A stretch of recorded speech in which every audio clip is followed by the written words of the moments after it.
Good morning. My name is Carol Rosen. In 1974, after being a sixth grade school teacher, I was introduced to the late Dr. Wernher von Braun in the U.S., the father of rocketry. In my first meeting with him, during that first 3.5 hours, he said to me, "Carol, you will stop the weaponization of space." And I said, teachers don't stop until June. He said, "No, you have to understand, this is February, and we have to prevent the weaponization of space because there is a lie being told to everyone that the weaponization of space is now first being based upon the evil empire, the Russians. There are many enemies," he said, "against whom we're going to build this space-based weapon system, the first of whom was the Russians, which was existing at that time.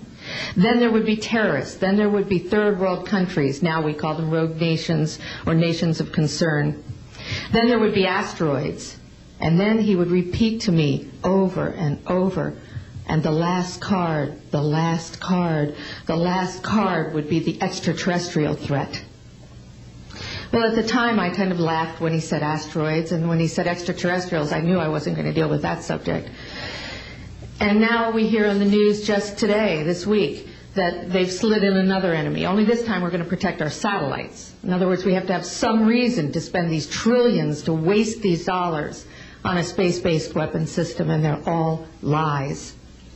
This is a system, he told me, that would never protect anyone. Even back then, he talked about suitcase bombs. He talked about chemical, viral, bacterial, biological warfare, that these space-based weapons would never protect us against. And then he told me that, in fact, if you travel around the world, which I did after he died in 1977, I met with people in over 100 countries who were friends. They didn't want to build space-based weapons. I became a space and missile defense consultant, and I worked with people around the world. I became an advisor to the People's Republic of China. They don't want to build a space-based weapon system, and he told me back then that they didn't. He said, "Go to Russia. They're considered to be the enemy." I got on a plane by myself. When I got to Russia, I had a list of people that I had read out of the newspaper. Chernenko was in office then. He was the only one I didn't get a chance to meet. They introduced me to everyone when I got there. And when I got back, I said, "Oh my Lord, this man is telling the truth. There is no threat."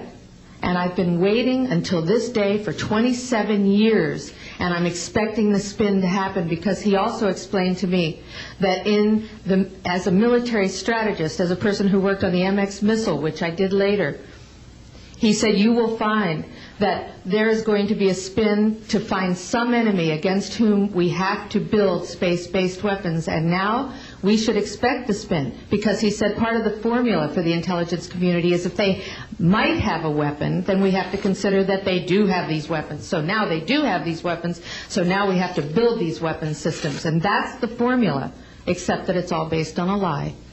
And we have witnesses here today that have shown you that these extraterrestrial beings, that these craft that have come here are now not UFOs, they're identified flying objects, and we know that they have beings in them. And we have witnesses here who have told you that they can shut down our missile silos, they can stop a rocket going into space that's a test. We have witnesses here who have worked in the classified departments, who have the courage to come forward here to support what Wernher von Braun told me back in 1974 to 77. And I will testify before the Congress that when I founded the Institute for Security and Cooperation in Outer Space, which I shut down a few years ago because I didn't believe we had a chance with this huge, integrated around the world, complex weapon system, that we had any chance at all of transforming that war industry into a space industry that could provide benefits, like Dr. Greer has said, of global warming. We can end that situation of that problem. We can end the energy crisis. We can build now non-polluting technologies. Wernher von Braun used to tell me that we could have cars back then that drove around off the ground. He described this to me on beams so that we have no pollution on this planet. And we can solve the problems of the people that are urgent and potential, and the other animals and the other cultures on Earth and in space.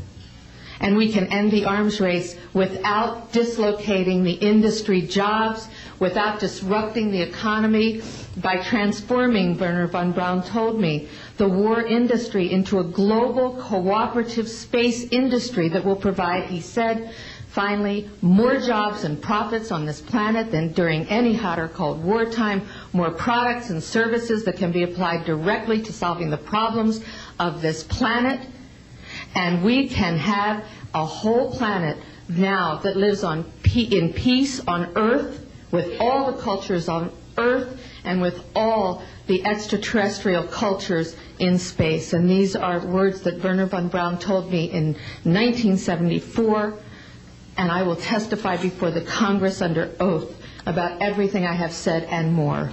Thank you.